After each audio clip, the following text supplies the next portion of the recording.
Hi everyone, this is Alan Marsh, presenting our weekly teaching on discovering Buddhism. Hope you're well. I hope we maintain our NBN contact, and hopefully you got the notes which I sent out yesterday, or when was it? Today, early today, yeah. So we're on our second class of the spiritual teacher of 4 classes. Quite a interesting but quite a difficult subject, particularly for Westerners. And being Westerner, of course, I find it not easy myself. I still feel I'm very much a student of this subject. So also I sent you some articles by a teacher called Alex Burson, a Westerner, who was one of the first Westerners to go to India and get teachings from His Holiness the Dalai Lama. I think it was in the 60s, became ordained, and has since, I don't think he's ordained anymore, but he's still very much a teacher and a great scholar of Tibetan Buddhism.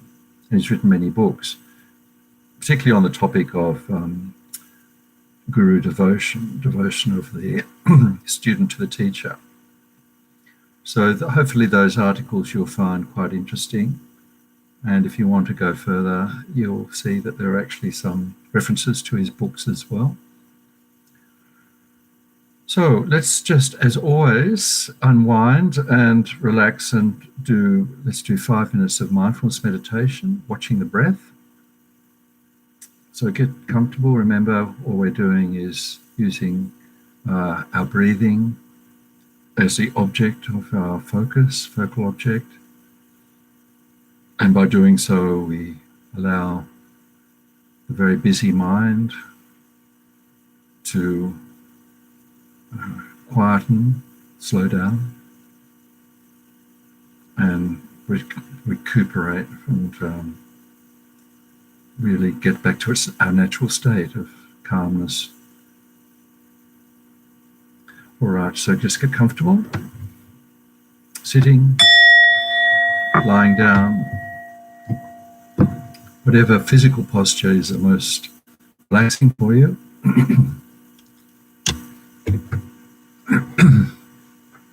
The main thing is the back is straight and we're in a comfortable posture.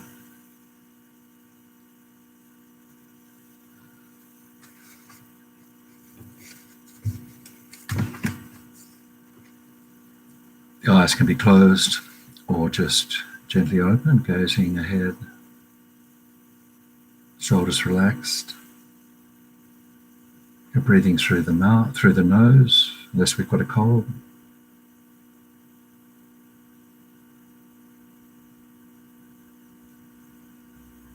We begin with just a moment to reflect on how wonderful it is that we can get together,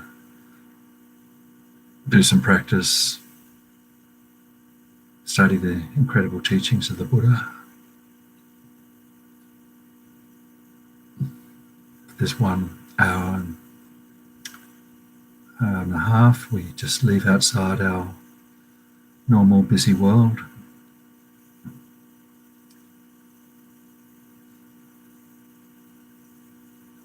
Bring our attention inwards and take care of our mind.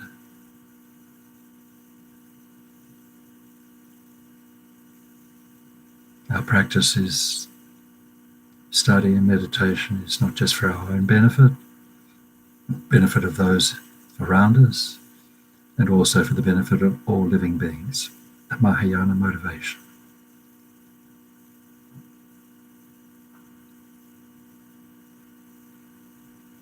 Now we just bring our attention to the breath.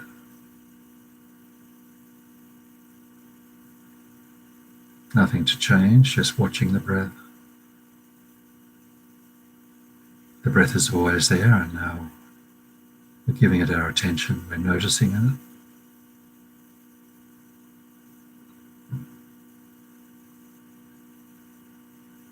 Just stepping aside and watching the movement of the body with the breath, the rhythmic rising and falling of the body with each breath.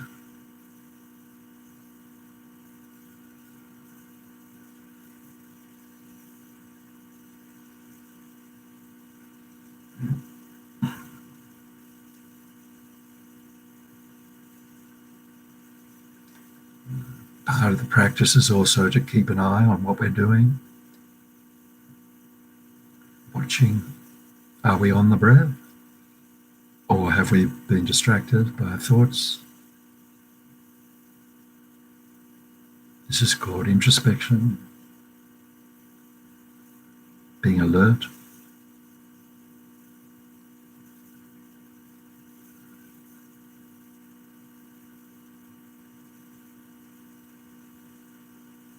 When we notice we've been distracted, just relax. It's good we noticed, and come back to the object, which is the breath. Patiently, again and again.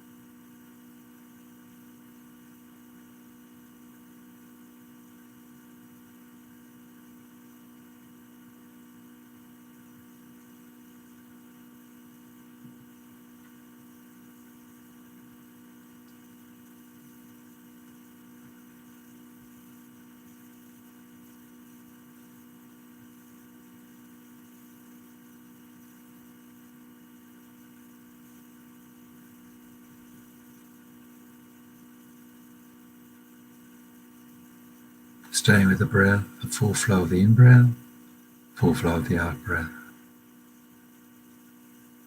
One breath at a time.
just relaxing.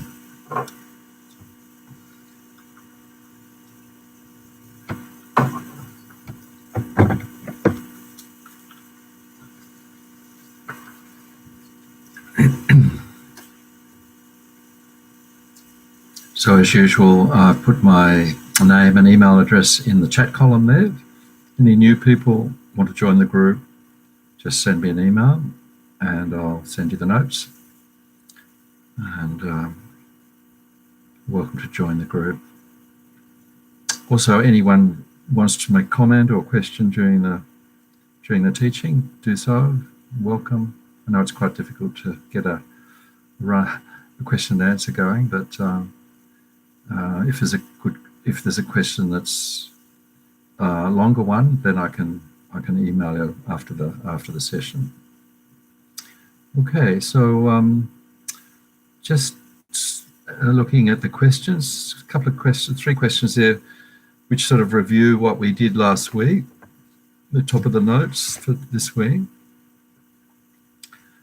And just remember that I'll send you on the last week of this subject, the 4th week, I'll send you a list of question and answers. Actually, next week I'll actually send you a list of the questions, and then the following week I'll send you the same questions with the answers. So you've got a chance during the week to actually have a go at answering them yourself, which I think is good. And then you can check your answers on the 4th week. So first question, what are some of the differences between a student and their secular teacher and a student and their spiritual teacher? So this is just looking at how different it is to have a spiritual teacher as against, say, a teacher we've had from school or from university. And so the question is just to help us get a feel or understanding that it is different having a spiritual teacher from the type of teacher that we've had in our normal education.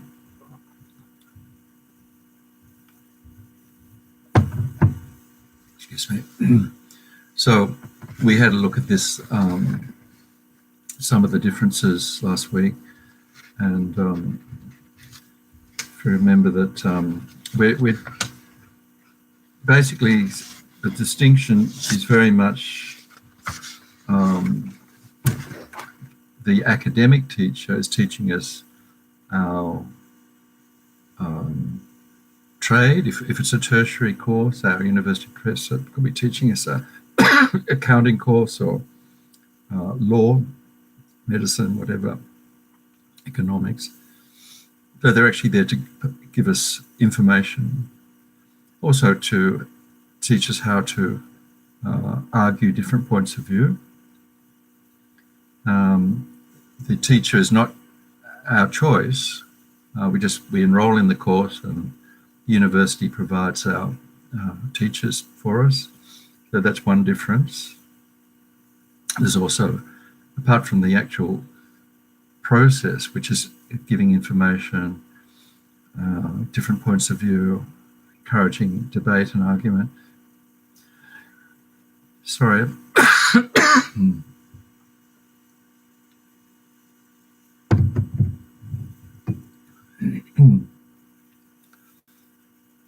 Tickle in the throat. So we don't choose the teacher. The teacher's given us, and the job of the teacher is really to guide us in our studies, which is very much getting facts and gathering evidence for particular arguments and so on. So by contrast, the spiritual teacher is giving us advice on life, how to live our life, perhaps to give us meaning of life, if that's one of our questions, guiding us on the best way to live a productive life.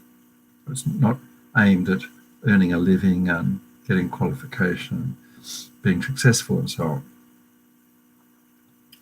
So the other difference, I suppose, is that the spiritual teacher is not a paid professional, usually. A spiritual teacher we may be able to make offerings, but they're not there to teach to earn a living like the university professor is. Also, remember that the Buddhist spiritual teacher comes from this monastic tradition, Tibetan Buddhism in particular, where the students were all monks and they were living in a monastery, and so they were able to look at the teachers who were teaching and choose to, when they get older, they can actually choose to go to the teachers whose teaching they have a connection with and who teach the teachers they like. So there is some choice there. And certainly there's this living together too, which is very different from our secular education, which is usually just going to the institution and going to lectures and so on, and then leaving, going to the library and so on.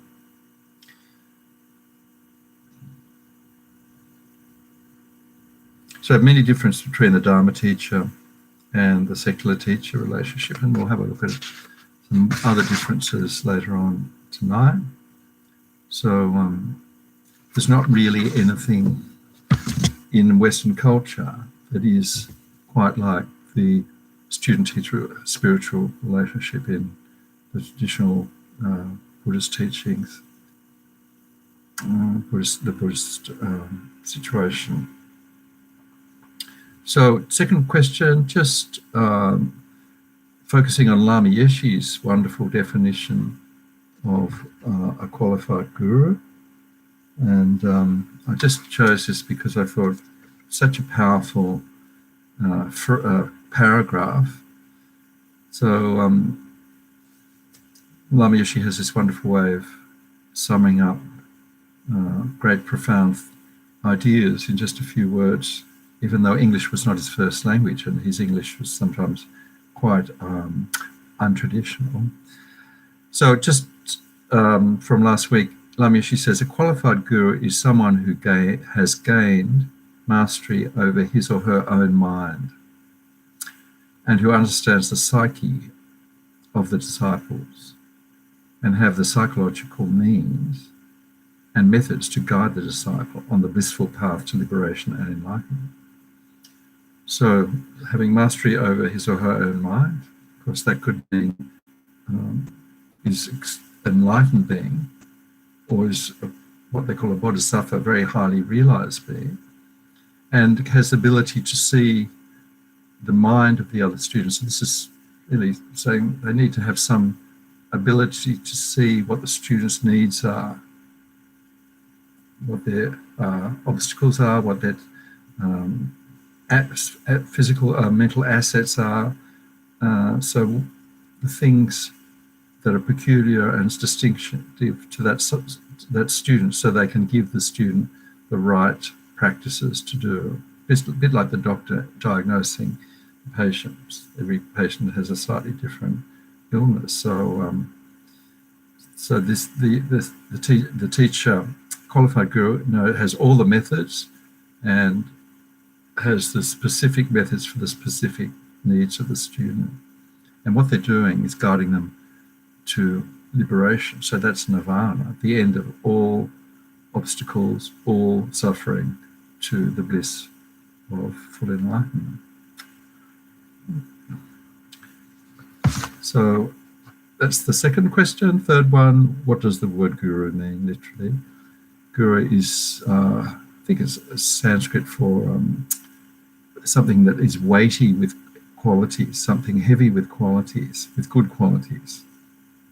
So also remember that His Holiness the Dalai Lama explained that they don't need to be a fully enlightened being themselves. They don't need to be a Buddha, but they need to have qualities, a lot of qualities compared to the followers, the students. So they need more qualities than the students, have higher attainments, higher realizations than the student.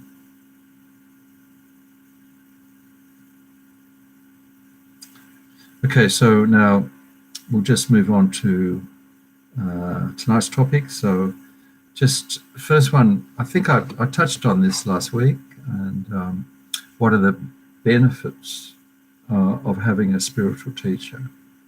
And benefits are told in the traditional Lamrim teachings are great.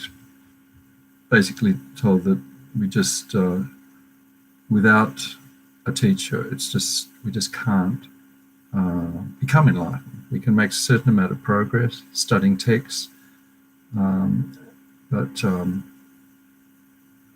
the thing about having a teacher, a real qualified teacher, is that our practice improves. We become much quicker at learning, and obstacles to our learning tend to be more easily overcome. So there are 8 traditional. We won't go through all those 8, but the texts have these 8 benefits by following the words of a virtuous friend. Lama Zopa often calls the spiritual teacher a virtuous friend. Then our own actions will become virtuous. So we might follow general teachings that the teachers gives to groups of people, or we might also be given some specific advice if we've asked that teacher for specific advice on our practice. So by following the advice, the advice is coming from a mind that is beyond ours, much more realized than ours. So our actions, if we do follow them, will be virtuous.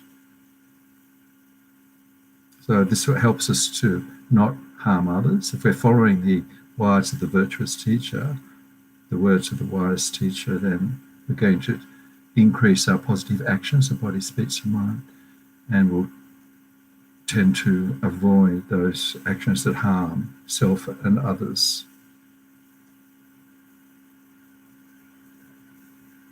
And make progress towards becoming a fully enlightened being. The good thing to remember about the relationship between a student and teacher is that the teacher is a powerful object. So in the Buddhist teachings, there are certain beings, people in our life that have more power. Our actions towards them create a stronger positive or negative imprint on our minds. Our parents are a good example.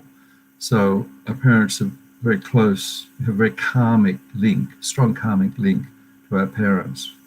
They're the people that we've chosen to be born with. So there is a strong link from past associations. There's a reason why we were born to our particular parents. So if we create positive actions to our parents, treat them well, then the effects are stronger than, say, if we our actions towards somebody else who's not our parent, a stranger. So similarly, actions towards our teacher, having chosen a person as our teacher, the power of that connection is strong. So positive, if we follow the advice of the teacher, our actions bear much more power and positive action. If we disregard or somehow act wrongly towards our teacher, then that action will have a strong negative effect. So the effects of actions, positive and negative, is magnified greatly in respect to our teacher. So also having a link with a qualified teacher in this life creates cause to have another connection with the same teacher in the next life. Of course, the next teacher may be in a different incarnation. And so this connection can carry on over into different lives. And so basically we make progress. We achieve short-term aims like our immediate needs of food, clothing, shelter, and so on are much more easily taken care of. Things just seem to happen our way. They click into place. And also our spiritual progress along the path of the teaching is much more enhanced and powerful. So there's this wonderful example of guru-disciple relationship. There's a young teacher who teaches called Geshe Zopa. He's based in Western Australia at the moment, a Tibetan monk who used to be the attendant of Lama Zopa Rinpoche in Kopan Monastery in Nepal. So Geshe Zopa, when he was really young, also was the attendant to Geshe Lama Konchok, a very incredibly high Lama in India, and Geshe Lama Konchok was one of the high Tibetan masters who came from Tibet when the Chinese invaded, and he continued his practice in Nepal in remote caves and so on. And Geshe Lama Konchok chose to do his one particularly long retreat just near this young monk Geshe Zopa's village. And so Geshe Zopa would go up and offer him food and look after him, and formed quite a strong connection as guru, teacher, disciple, spiritual friend and student with Geshe Lama Konchok. Then Geshe Lama Konchok was a lot older, of course, and so he passed away. And before he passed away, he actually taught in Kopan Monastery. He even taught in Australia for a short time, Chenrezig Institute. So there's this very strong connection between Geshe Zopa and Geshe Lama Konchok. And when Geshe Lama Konchok passed away, his incarnation was recognized by the Dalai Lama, and his incarnation as a monk at Kopan Monastery. And so Geshe Zopa was at Kopan Monastery, and so he had connection with the second aspect of Geshe Lama Konchok when he was a young boy. And so he was chosen, Geshe Zopa, as a monk to help look after Geshe Lama Konchok when he was very young. And he accompanied him to Australia, where Geshe Lama Konchok obtained a Western education in Perth. It was secretly done, it wasn't publicised. So Geshe Zopa had this for many years, was acting almost like a father figure, looking after this young boy when he was going to school in Perth. They're living in the suburbs in a house, and so he had to form not just he was a previous disciple of Geshe Lama Konchok, but in this new role he was actually acting as a parent.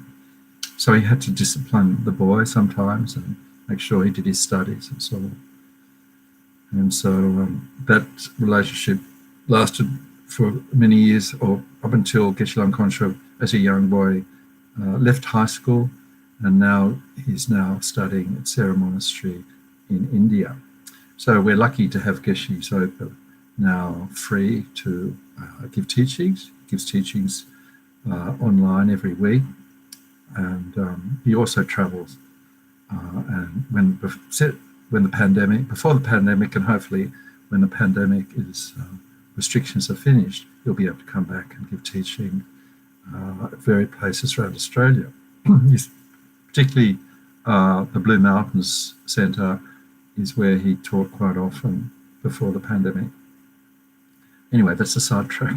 Just an example of guru-disciple relationship that actually went from one life to the next life. Interesting. So just a few words more practical on how to cultivate this relationship from the Dalai Lama. Dalai Lama points out that if we've checked out the teacher that we're going to choose as a spiritual teacher very carefully, then we've got a good firm basis to base our devotion.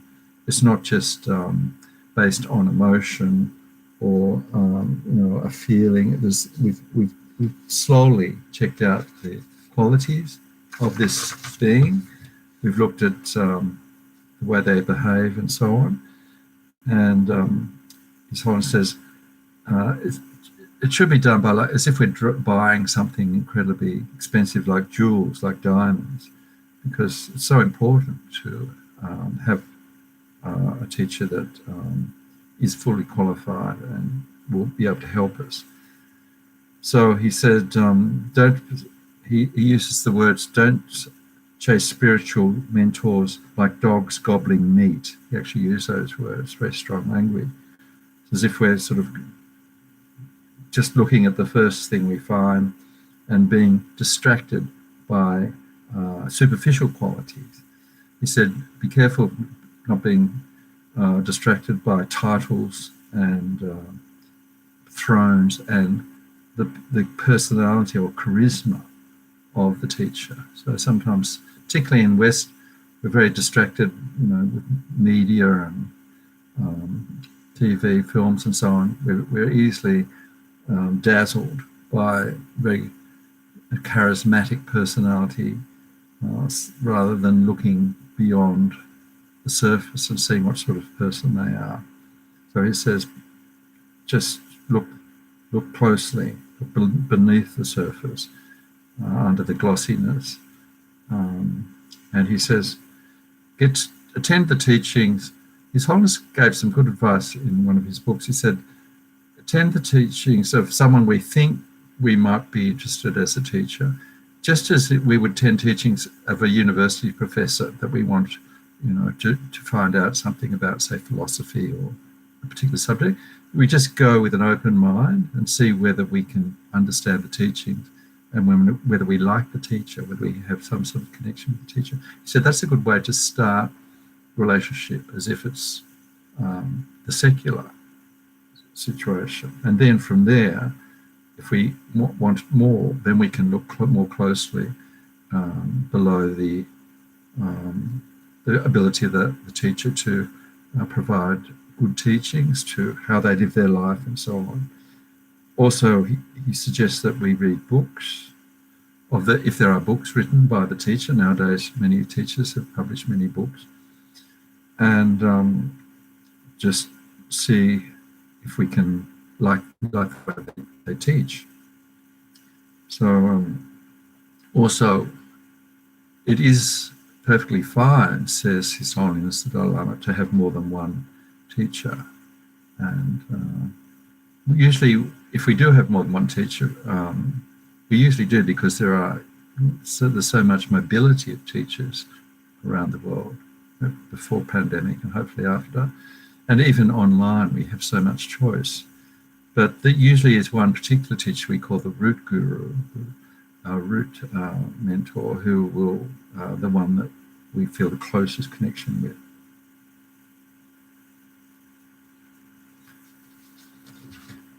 So, where are we in the notes? I'm just looking at page 3, which I don't follow the notes religiously. I just sort of pick out the points. And so basically, Lama Zopa, in one of his extracts that you've got in your reading, emphasised the importance of how we view the teacher. So there'll be one teacher and many different students, and some students will be not interested at all. There's no connection. Some students will be very attracted to the teacher. Some will have a very strong heart connection. So if we feel that we do have some sort of connection, Lama Zopa says that see the positive qualities. So if we feel that there is some benefit there to have this person as a teacher, make the decision to see their positive qualities. And Lama Zopa says, this is not just dazzling ourselves with fantasy images. He says very much our lens, what we look, how our critical mind, if we look for the positive, we'll find the positive. And if we look very critically, then the teacher will tend to be ordinary, and we'll see ordinary qualities there. So there's this excellent teaching, one of the old teachings from, I think, one of the sutras, where there was the mother of a pilgrim who was traveling, probably somewhere in India, to hear teachings from a great teacher. I think it might have been maybe just soon after the Buddha had passed away in India. And the mother, before the son left, asked him if he could bring back a relic of the Buddha's tooth for her devotion, for her altar. So the student promised he would, the son promised he would, went over, great journey, was away for a long time, and then came back. And he realized just before he came back to see his mother that he'd forgotten to bring back a relic of the Buddha's tooth, as the mother had asked. So what he did, he found a dog's tooth, which just would have been perhaps a human tooth, a small part, and gave this to the mother. And the mother was completely delighted, placed it on the altar, and worshipped and prayed every day with great devotion to this relic, believing it to be a relic of the Buddha's tooth. And through the power of her faith and devotion, the way her mind saw what was there on the altar as if it was a relic of the Buddha himself, the relic grew more little, like holy signs, like small pearls. There are sometimes holy objects have these ways of emanating other relics. They create other relics around them. If the person whose relic it is very powerful practitioner, perhaps the Buddha himself, then by power of the relic, they have these tiny little, it could produce tiny little pearls or some very beautiful coloured remnants that emanate from the relic. So this is what happened. So even though it was only a dog's tooth, the mother's mind had such devotion, the way she viewed the object, it had the effect as if she was worshipping the Buddha himself. So her mind created this incredible devotion, and her mind transformed, became incredibly powerful, and progressed along the path to enlightenment. So let's now just move on to, I've got some notes there from Alex Burzen's extract. Just let me check to see if there's anything else I want to mention before we go on to that. I think most of it, there's a wonderful little bit here that's not in the notes. So His Holiness, in one of the references that is in your reading list, week number 1, page 83, if you want to make a note of it, he said, we can actually view the teacher in different ways according to our level of practice. So he said, if we're practicing at what he calls the liberation level, the Pali tradition, the tradition of the Hinayana level, that is self-liberation, then we see the teacher is a representation of the Buddha in our, so we're seeking liberation from psychic existence. So we're seeing this, the teacher as a wise elder who represents the Buddha. And he gives us teachings on the Four Truths, refuge, and so on. So if we're practicing at the Mahayana level, that's the Bodhisattva path, then the teacher is seen as an emanation of the Buddha, an emanation equal to or like a Buddha. If we're practicing at the Tantric level, which is a branch of the Mahayana vehicle, we have students imagine the Guru giving empowerments, and in Tantric practice, it's essential to regard the Guru as a Buddha himself.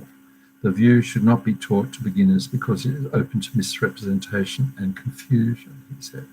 So this is at a very high level of Tantric practice. If the student is practicing at a higher level, then that, we'll talk about this in the next couple of weeks, the Guru is practicing to see the teacher as the Buddha. So this is only at the Tantric level, His Holiness emphasizes.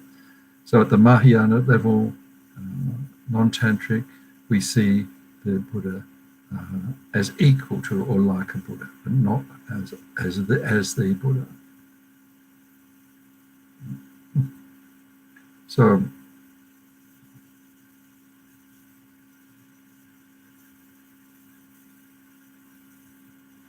So in just another quote from His Holiness, His Holiness is quoting Maitreya in a famous text called the Ornament for the Mahayana Sutras. So at the Mahayana level, we rely on the Mahayana teacher, who is a disciplined, serene, and thoroughly pacified being. He has good qualities, he or she has good qualities surpassing those of the students. He's energetic, has a wealth of scriptural knowledge, possesses loving concern, has thorough knowledge of reality and skill in instructing disciples, and has abandoned,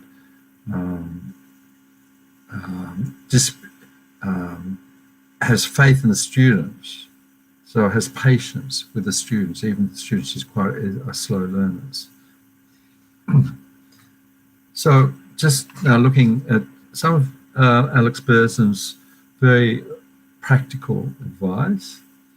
He says different students can actually be practicing at different levels. So, and there also can be different teachers in our Western situation where we have centres in, say, like in Sydney and around Australia, we have Dharma centres, FPMT centres, the organisation that is behind Vajrayana Institute. And so we also have other teachers who are probably not in centres, but maybe at university and so on. And so he said there could be in any city in the West, there could be teachers at these different levels. First of all, there could be a professor who's probably could be teaching at the university, professor of Buddhist studies. They can learn from a professor what Buddhism is about, the basic Buddhist teachings, and maybe even a higher Buddhist teaching. So this, if you're listening to things like the radio or TV and they want an expert on, say, Buddhism, they'll usually, if you're listening to, say, the religion report, an ethics report or whatever, they'll be talking to somebody from university who will tell us what Buddhism says about this. They will be more likely to trust a university professor than, say, a monk or somebody who's a spiritual leader. So that's one possible level. Then there's the Dharma instructor. So this is a person who's giving teachings, probably could be a former student of a teacher, and they've spent some years studying the Dharma.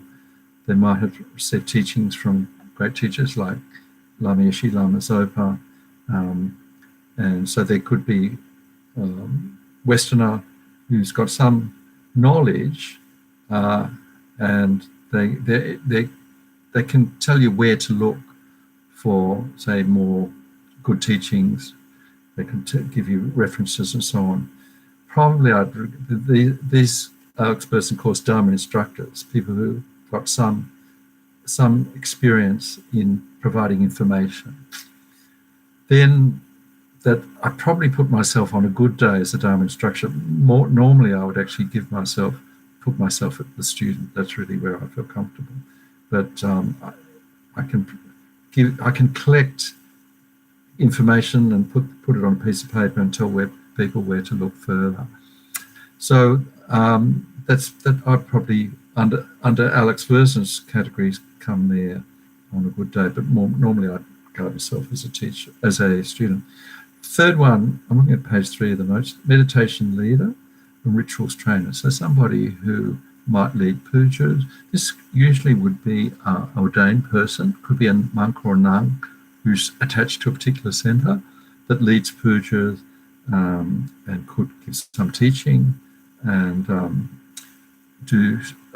show students how to roll mantras and so on, lead particular rituals, guru pujas and so on. And then the fourth is a spiritual teacher. So this is what we're talking about in this topic, the spiritual teacher, the person who is actually at the level that they have more realizations than the student. They can give not just information, but they can help the student along the path. They themselves are leading an ethical life. So these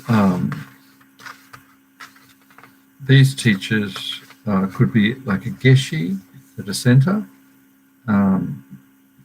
Actually, if we just go back to page 2, which I kind of skipped over a bit, sorry about that. So I picked this traditionally 10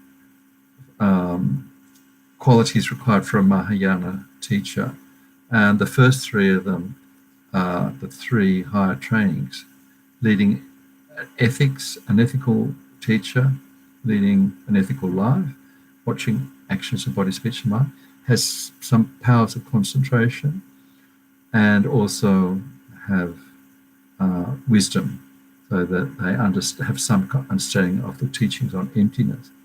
And then they also have those other qualities of perseverance, more qualities than the student. They've actually have a connection to the lineage of the teachings, which is incredibly important in Tibetan Buddhism.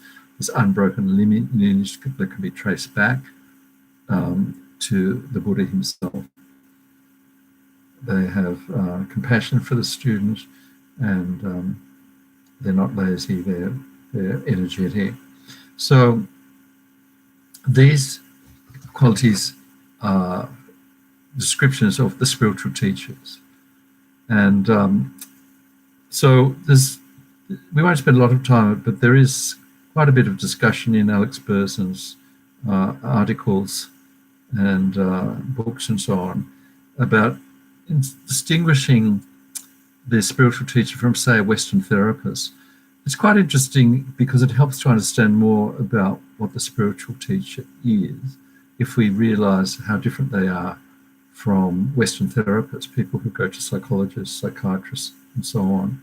So he's actually listed some similarities and some differences between the Western therapy situation, where somebody will go to a psychologist, a psychotherapist, or a psychiatrist if they have some particular mental illness.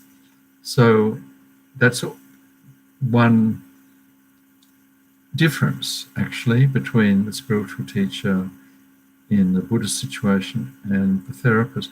Usually there was some sort of problem, mental problem, which will be the initiation, the reason that the student, or we'll call it the client or patient, will go to a therapist. So they'll go there, they've got some problem, they could have some sort of phobia. They could be bipolar. They could need some medication. So they go there. They don't expect to be given life guidance to tell them how to live their lives, and they don't necessarily expect the psychologist or the psychiatrist to have some sort of higher realizations like a yogi or someone from the East. They expect them to have studied at normal university, have all the qualifications. So that's what they want. They want something like a doctor, specialised in mental illness. So by contrast, the Buddhist student will be not necessarily have a mental problem. They could have dissatisfaction. They could just have kind of a weariness of the world, the Western world, or the world that they're living, and they want some sort of high and something making their life more meaningful. They'll be told when they realise when they start studying the Dharma, the Buddhist teachings, is that until we start practicing the path, we all have some sort of mental illness, not the sort of Western type psychiatric problem, but we are all under the influence of attachment, anger. So the general delusions, our way of seeing the reality of the world is not as it is. So we have all these problems, but at a more profound level, not at this psychiatric sort of Western level of illness. In fact, I remember His Holiness was asked once if he could give advice on someone with a particular mental illness. Can't remember what it was. Could have been bipolar, could have been schizophrenia, or so on. He said that and also Tibetan Buddhism doesn't have the resources to advise people who have Western mental illness, and so he suggested that the first thing is to get help from Western doctors, perhaps medication, use those techniques, and then when the situation or the condition of the patient is stabilised, if they're still interested, they could undertake some Buddhist studies, but they need to get themselves psychiatrically, mentally well.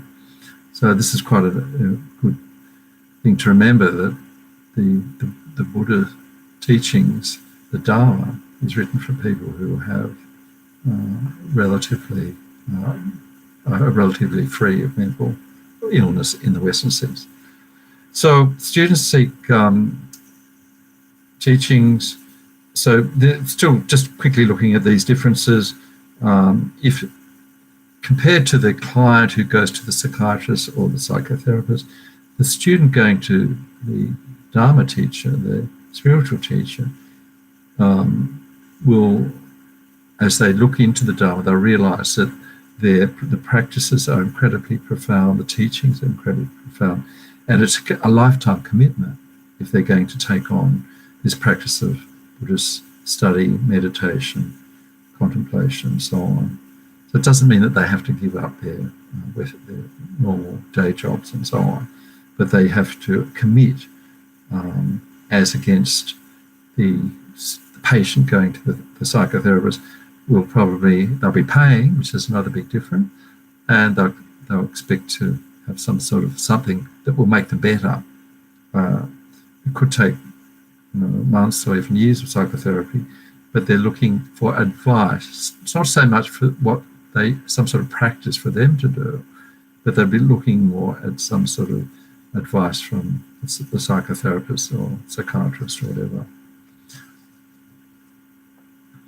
But more, actually, now that Western psychologists, psychotherapists are using mindfulness, there is more emphasis on action and meditation and some effort being made by the actual the patient these days.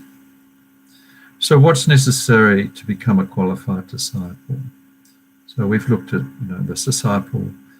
I'm using the word disciple, but the student looking for a teacher. We've looked at some qualities, what to look out for, how to check the credentials of the teacher, and not to rush in, to take it slowly. It could take a long time to find the right teacher and to actually check out the background. Have an open mind. It's always a good one. That's the open pot, not the upside down pot. So that means that we need to, if we have an open mind, we can actually, the bits of the Dharma teaching, the Buddhist teachings that we might find quite easy to grasp at the beginning, the compassion teaching, the love and kindness. But then there were other bits that we leave to later. So we leave our mind open and we can come back to them after we've looked at other aspects. We can come at them from a different angle. So we still need to keep the mind open, come back to the difficult topic. Intelligence, so there needs to be some sort of intelligence in the sense of being able to find whether that the teachings being given are correctly based. So there's different ways. So we can look at the lineage of the teacher, because nearly all high teachers or fully qualified teachers in the Tibetan tradition will tell you where they got their teachings. Even before they start giving teaching on a particular text, they'll say how they got their teachings, and they'll refer to the different qualified, usually high teachers that they heard the teaching from. There's this idea of a lineage and transmission from one qualified teacher to the other. So we can look at the lineage, we can look at the way that the arguments are presented. So we're looking at reason teachings where the logic is being used. His Holiness Dalai Lama is always saying, Mahayana Buddhism, Tibetan Buddhism, always looking at reasoning, logic reasoning, rather than just saying, oh, this is from the famous sutra, and so it's the Buddha's words, so we just have to believe the Buddha's words. No need to actually go beyond that and start questioning and looking at reasoning.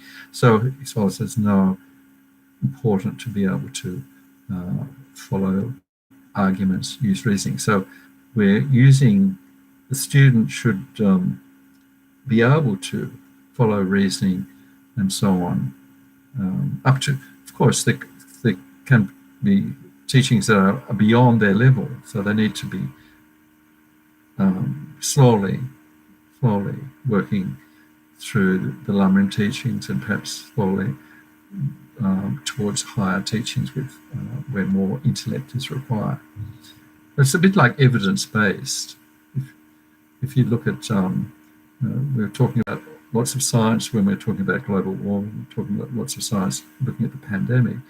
So the qualified doctors, scientists, so on, always talk about evidence-based, that they're not just, spouting forth some sort of theory.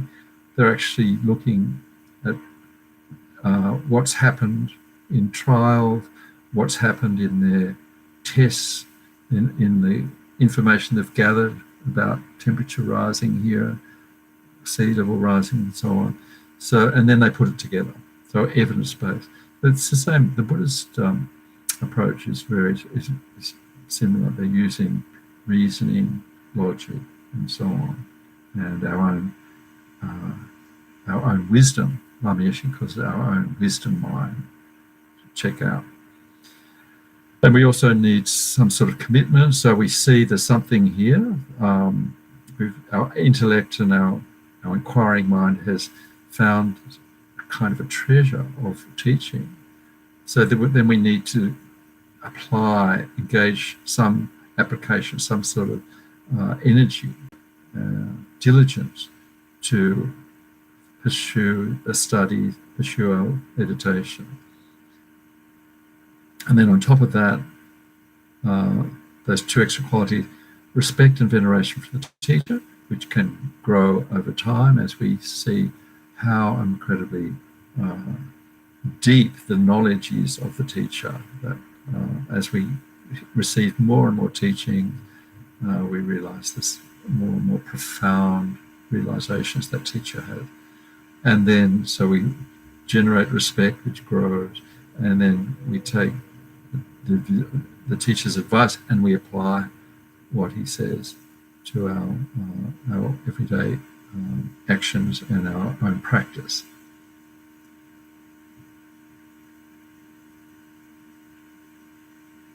So this is the wise disciple who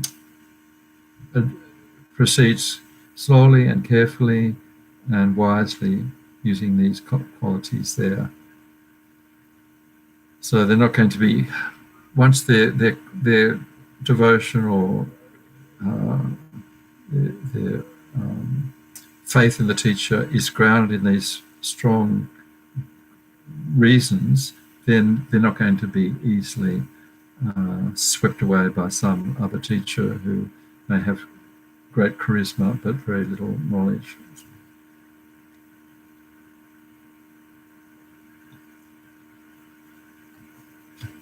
Okay, so just you'll be able to finish off reading off the notes there on page 4 on more about it's pretty straightforward there. Students need to be impartial, check out both sides of an argument, and have enthusiasm and make effort. So probably that's enough of the blah, blah, blah. And the recommended meditation, just looking at the transcript of Connie Miller, which you might have had a chance to have a read of. In her second teaching, she's using a particular meditation called the Om Hum meditation. It's actually a direct teaching from Lama Yeshe. And so I thought we might do that particular teaching, the Om Hum purification meditation. So I've noted at the end of the notes where you'll find it, page 23 of the transcript by Connie Miller. It's there, very well set out. And what we do, it's a meditation that has quite a bit of visualization and quite a bit of repetition of these seed syllables. So what are these vowels? Om, Ah, Hum. Om, Ah, Hum. So these are Sanskrit syllables that have great meaning, particularly in both Sutra and the Tantra, higher Tantra sort of teaching. The three syllables have the syllable Om represents the sound and the actual syllable itself, which we don't have a picture of. That's the Sanskrit syllable, which you'll be able to find probably if you Google it, I think. But for the purpose of this meditation, we can just visualize the English word letters O-M, Om, and it's the same with the other syllables R, H-A, and Hum, H-U-M. So those three syllables represent the body, speech, and mind of an enlightened being, Om, Hum. The sound and the letters Om are visualized as white, representing the purified, perfect Buddha body, and we visualize it as sitting in our crown. Lama Yeshe says, imagine it in the center of your brain. So we'll use his word. So it's just like a light, a bit like a neon light of the letters O-M, but of course it's just pure light. There's nothing material about it, which represents the pure energy of the body of Buddha. So we can, whatever, if we have some sort of image, it might even be a Christian image of Jesus, or if we have some sort of village of complete purity, imagine that as in the form of this Om, radiating white light. So there are all the meditation is each of these syllables we visualize at the different points in the body, in our body. The Om in the center of the brain, radiating white light, radiating the sound Om, Om, Om, Om, Om, and A is the syllable that represents the speech of the Buddha, enlightened speech, and it's red, and we visualize it at the throat chakra. These chakra points, if you're around for, I think, the first How to Meditate and Mind and Its Potential, the very first module, we talked about the chakra where there are some points of energy, spiritual energy in the body. They're not physical. And so these chakras is where we visualize these syllables. Om, the crown, at the throat, and Hum, blue, the blue Hum, H-U-M, we visualize at the heart chakra. The heart chakra, between the rib cage, just between the backbone and just in front of the backbone, in the center of the body there, between the ribs. So these points of light, radiating white, red, and blue light respectively, and also we keep our attention on the sound emanating from them. So what we do is just, and I'll be reading Lama Yeshe's words on the guidance he's giving you as you visualize each of these syllables. And the purpose of the whole exercise, the meditation, is to purify our body, speech, and mind. And imagine that we are purifying all the negative actions we've done with our body, with the Om.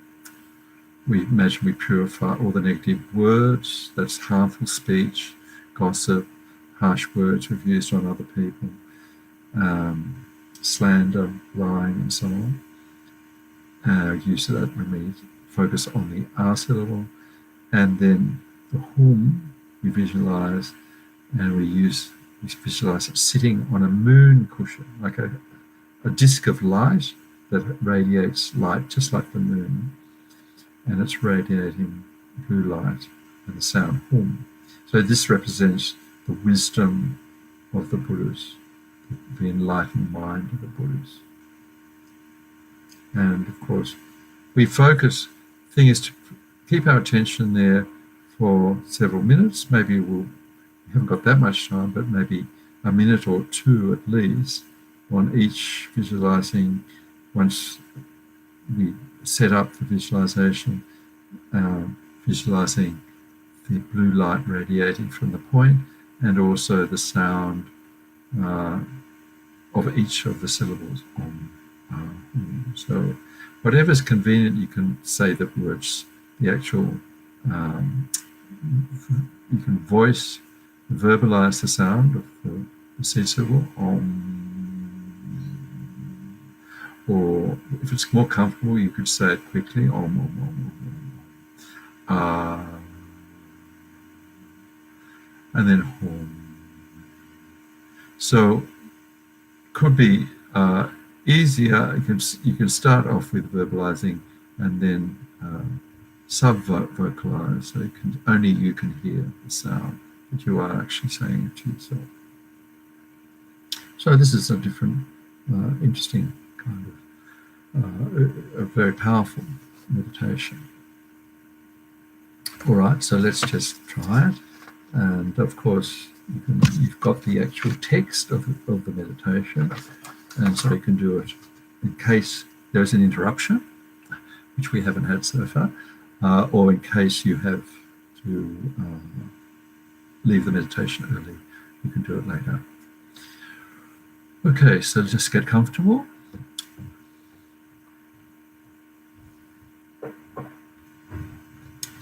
And we'll begin with just a few moments of breathing meditation after we get our body comfortable. And then I'll read you I'll have to abbreviate somewhat, but I'll read as close as possible the exact words of Lama Yeshe in this guided meditation. Get comfortable.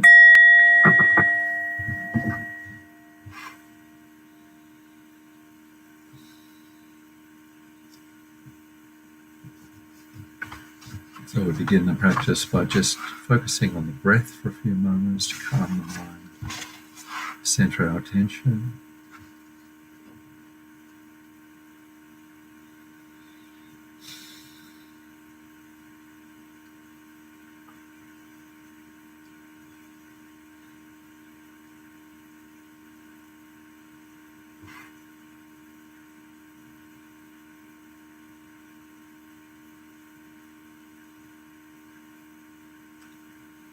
Set our motivation, perhaps by thinking, may this meditation bring about greater peace and happiness for all beings.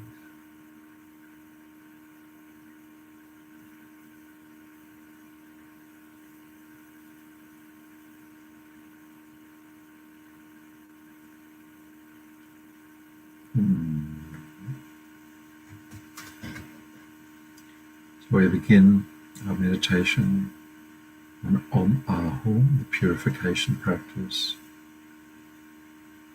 by starting visualizing an Om syllable, O-M, white, at the center of our brain, near the crown, the center of our skull. This Om represents the pure energy of the divine body of all the Buddhas and Bodhisattvas. All that is pure.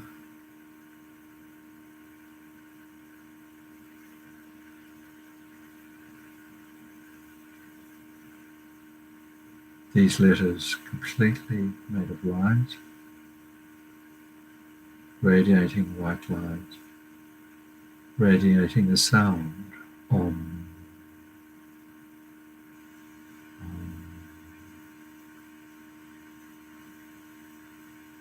In fact, we just begin by just reciting the sound as we imagine this seed syllable in the center of our brain, the crown chakra.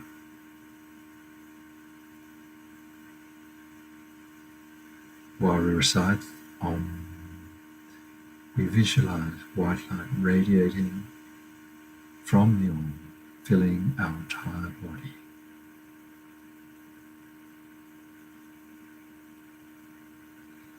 Or the impure energy or diseases, physical diseases,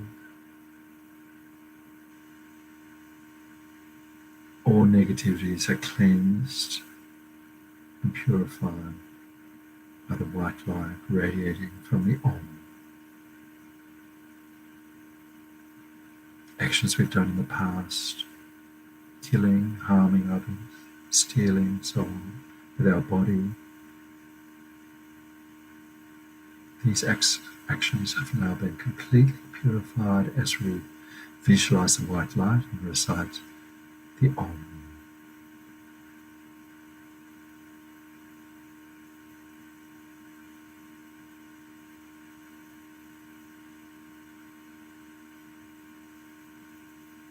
Our entire body is entirely filled with blissful white energy. Feel this. The power of the white energy radiating from the Om.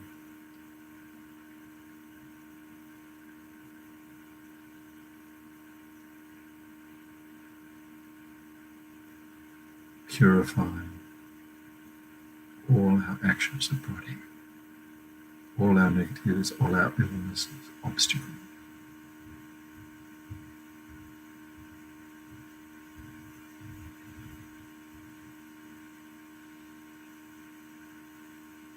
Hearing the sound Om as we visualize, purify.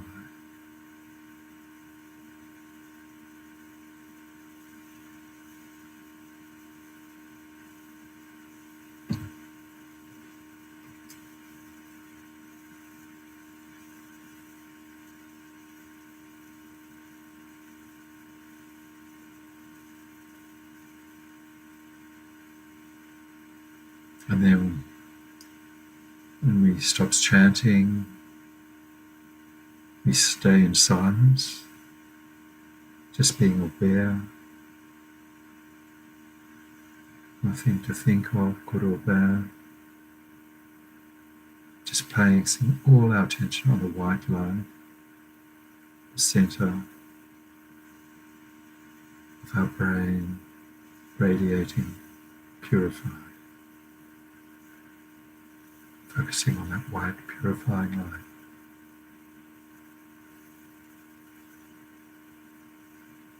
Just staying in silence.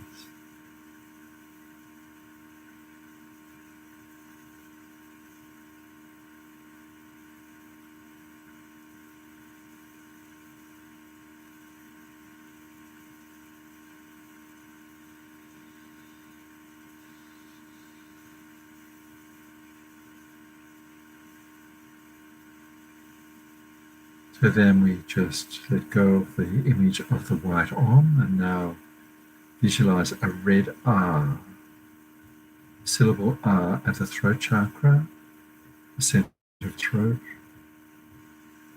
looking similar to the sun when it's setting, very red, radiating red, blissful red, white, red light, representing pure speech energy of all the Buddhas and Bodhisattvas. The energy of speech of the Buddhas, red light, radiating from the throat. Hearing the sound R, reciting the sound R slowly for several minutes. The red R light filling the entire body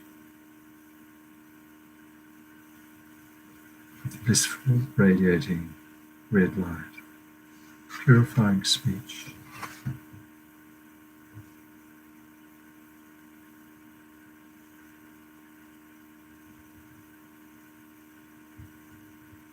Negativities of speech are purified. The harm we've done by lying, gossiping, slandering, using harsh speech to others. All these negativities and their imprints purified by this red, blissful light.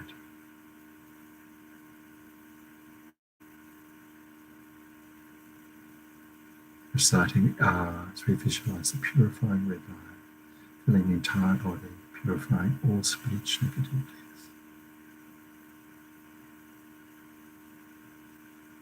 Or imprints on the mind of our negative speech, purifying.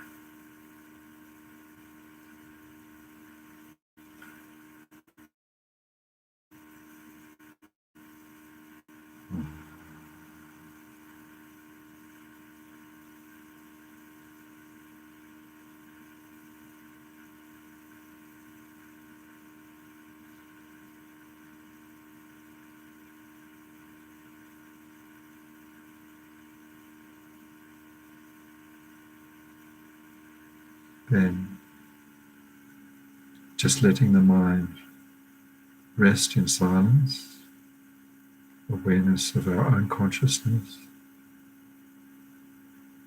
nothing to expect, nothing to state, no words, empty space.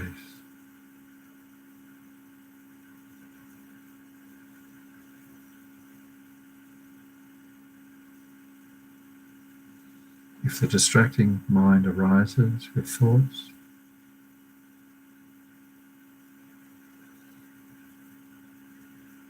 we use compassion, cultivate loving kindness to others.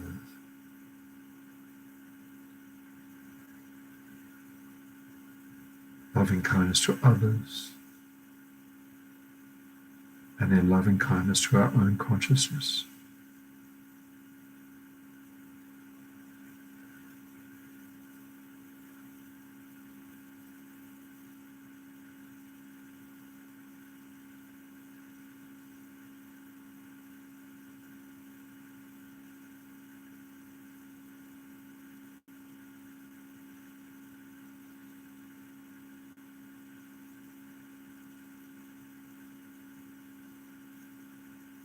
the red energy light.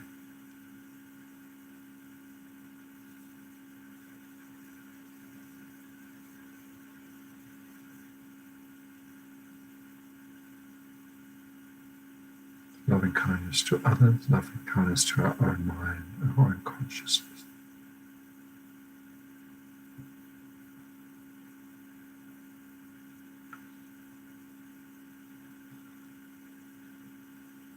So then finally we visualize, let go of the R syllable,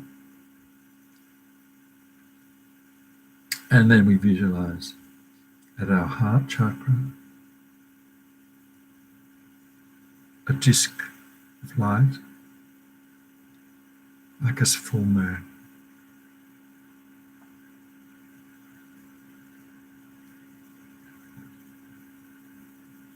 And on the full moon, a blue hum, a hum syllable, radiating blue light, representing the wisdom of all the Buddhas,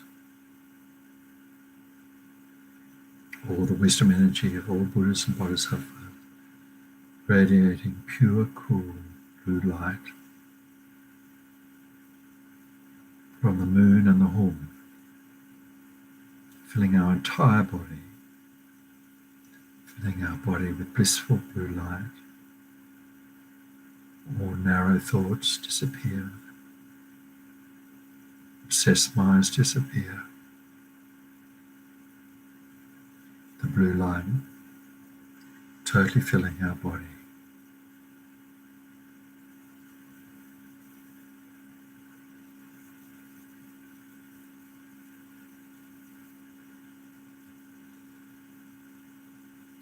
Reciting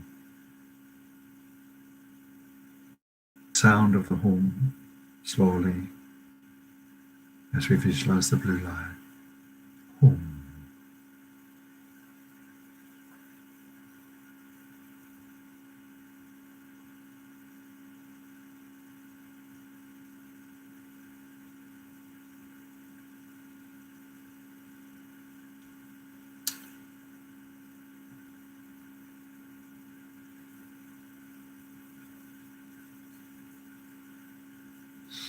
And then after the recitation, we just visualize the blue light radiating.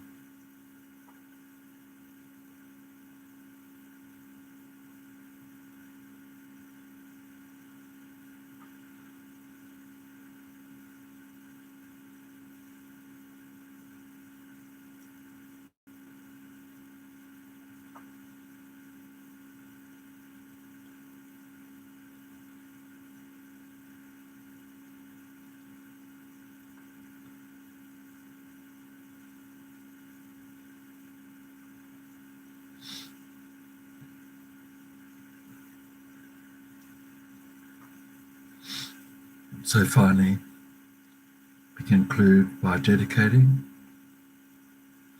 any positive merit, imprints on our mind from this practice,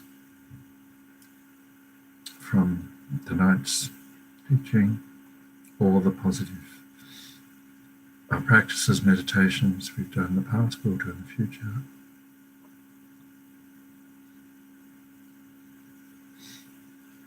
We can dedicate to all living beings, may it cause living beings to be free of their suffering and its causes.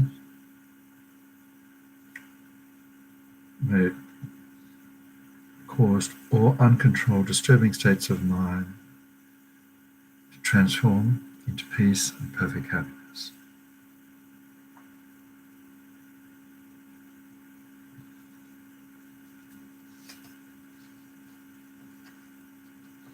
And finally, we can just conclude by using Lama Zopa's special dedication for the pandemic.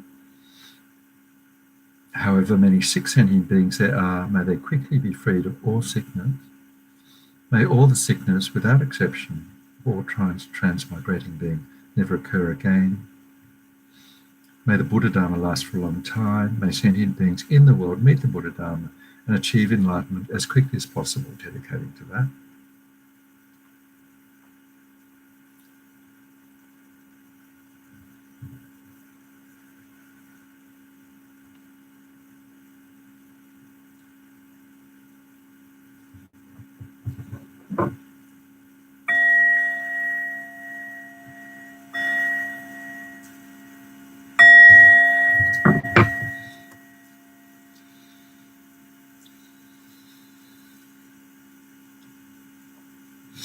Okay, so that's it for tonight.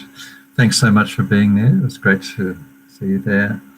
Have a great night, a great week, and look forward to seeing you next week for the third teaching on the spiritual teacher. Stay well. Take care.